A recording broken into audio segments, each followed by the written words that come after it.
జీతాలు తీసుకునే వాలంటీర్లు వైసీపీకి ఎందుకు పనిచేయాలని టీడీపీ అధికార ప్రతినిధి వరుణ్ ప్రశ్నించారు. ఈ సంస్కృతికి తెరలేపిన చిత్తూరు వైసీపీ అభ్యర్థి విజయానందరెడ్డిపై ఎలక్షన్ కమిషన్ సుమోటోగా కేసు నమోదు చేయాలని ఆయన డిమాండ్ చేశారు. వాలంటీర్లు రాజీనామా చేసి రండి, మీకు జీతం ఇస్తానని చెప్పడంపై వరుణ్ ఆగ్రహం వ్యక్తం చేశారు.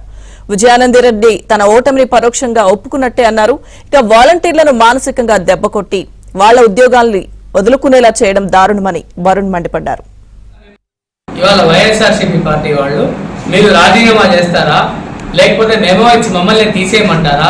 ఎందుకంటే వాలంటీర్లు 4.5 సంవత్సరాలు 5 సంవత్సరాలుగా ప్రతి 50 ఇండ్లకి ఒకరిని అపాయింట్ చేసుకొని వాళ్ళ దగ్గర డేటా సేకరించుకొని వాలంటీర్ల డేటా మీద పట్టుంది కాబట్టి ఆ డేటాను తీసుకొచ్చి ఆ డేటా ద్వారా ఎలక్షన్లో వాళ్ళకి లబ్ధి చేకూర్చాలి. వాలంటీర్లకైతే ఇంటింటికి జనాలు తెలుసు కాబట్టి వాలంటీర్లు రాజీనామా చేసి మా దగ్గరికి రండి, లేకపోతే మీ అంత చూస్తాము, మేమే తీసేస్తాం మిమ్మల్ని అని చెప్పి బెదిరించే పోగడికు చిత్తూరు వైఎస్ఆర్సీపీ పార్టీ అభ్యర్థి విజయానందరెడ్డి గారు తెరదీశారు.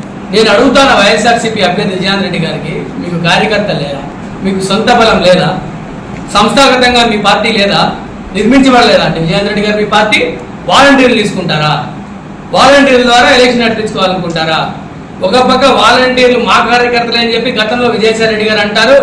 ఒకప్పుడు వాలంటీర్లందరికీ ఉద్యోగాలు ఇచ్చి రాష్ట్రంలో ఉద్యోగ కల్పన చేసామని చెప్పి మీ ముఖ్యమంత్రి అంటాడు.